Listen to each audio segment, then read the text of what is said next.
Archbishop yabashabwa kwikiriza ikigambo cya Ruhanga okura no kutura mu rubo ubwo bari kuheereza abaikiriza na rukundo.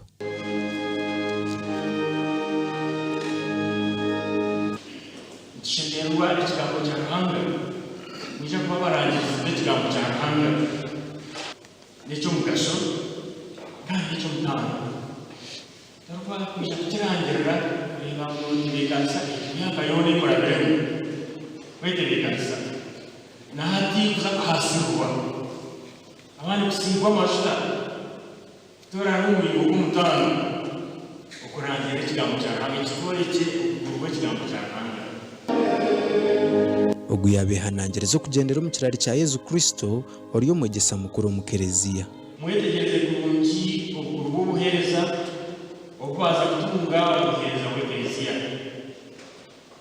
ibisha kuhereza Kristo umwegesa umusaserodoti kandi umwisi ubuhereza bwe borora imirwe niyo Keleziya. 11 baba bari abaseminariyo bashabirwa ishara yo kubahindura abadikoni kandi uburyo mwe yakwasibwa Bibuli okugenda bakarangira ikigambo cya Ruhanga kandi yetegereze icyo urashome ukikirize. 8 baba bari abadikoni nabo bahasirwa muri isaro kubashabira ishara yo kubahindura abafada basigwa amajuta habeganja kandi bahebwe buhongwa.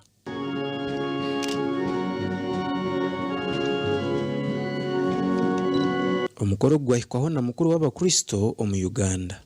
Tubashabira umurimo gwayo gukore ku munonga kandi tuganyiwe mu gukira. Mbere abasaserodoti kwendera ngenda kubashaba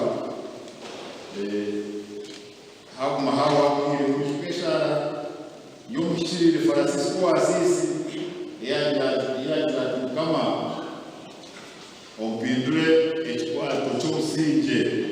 aba bakaba bari abo kutunga emyogeji yo kuheereza mu Keleziya emyaka 2 hwire bitu barabanasubwa mu COVID-19. Omugandi Abasaaserodooti 3 nibo bajwarerizo ahakelezia ya Immaculate Heart Rubanda Catholic Parish.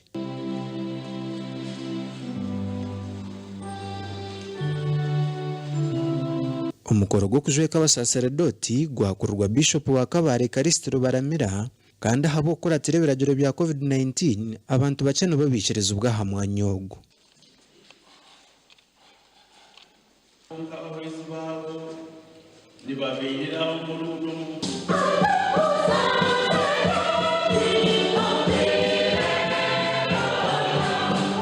kubakorera imirimo ikwatiriye bya Ruhanga mukuba mu kigizo muri gwa Kristo umusaserodoti dosha mwino kushemererwa na rukundo y'amazina mutari kwerondere byanyu.